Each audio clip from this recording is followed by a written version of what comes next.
नमस्कार, सेवा जोहार। मैं इमरत मरकाम इस न्यू ब्लॉग में आप सभी सगा समाज का हार्दिक स्वागत करता हूं और अभिनंदन करता हूं। और दोस्तों, आशा करता हूं कि जहां भी होंगे स्वस्थ होंगे, मस्त होंगे।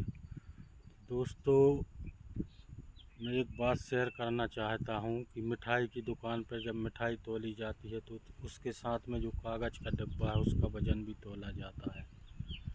और जब किसान की फसल तोली जाती है तो उसमें बोरी का वज़न अलग काट लिया जाता है। तो दोस्तों, ऐसा सौतेलापन क्यों शासन प्रशासन करती है, जबकि देखा जाए तो भारत देश कृषि प्रधान देश है और भारत देश की जो आर्थिक स्थिति है कृषि पर ही निर्भर है। और किसानों के साथ ही ऐसा व्यवहार किया जाता है जो उनका अनाज की जो फसल है उसका उचित मूल्य उनको नहीं दिया जाता। दोस्तों, ये सोचने लायक बात है, जब शासन भारत देश की शासन अगर किसानों का साथ नहीं देगी, किसानों का सहयोग नहीं करेगी, तो भारत देश की गरीबी कैसे ख़त्म होगी। भाई, जिस चीज़ पे किसान निर्भर है उसी चीज़ का अगर किसान को सही लाभ उचित मूल्य नहीं दिया जाता तो किसान की आर्थिक स्थिति कभी नहीं सुधर सकती।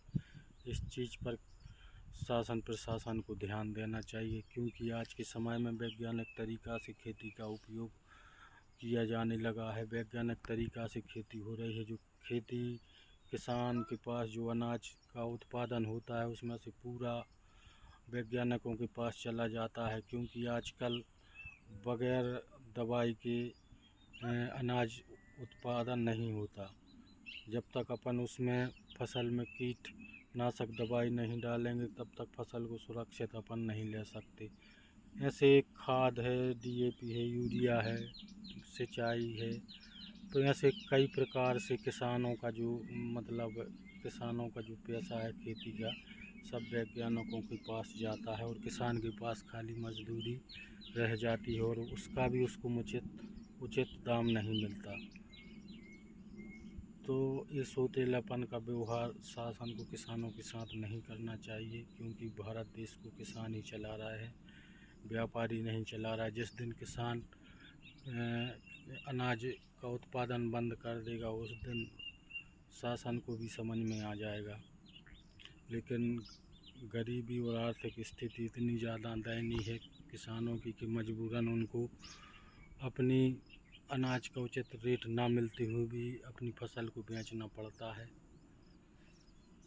तो दोस्तों, इस प्रकार की चीज़ें हमारे देश में हैं। इन चीज़ों पर शासन प्रशासन को ध्यान देना चाहिए, तभी जाके हमारे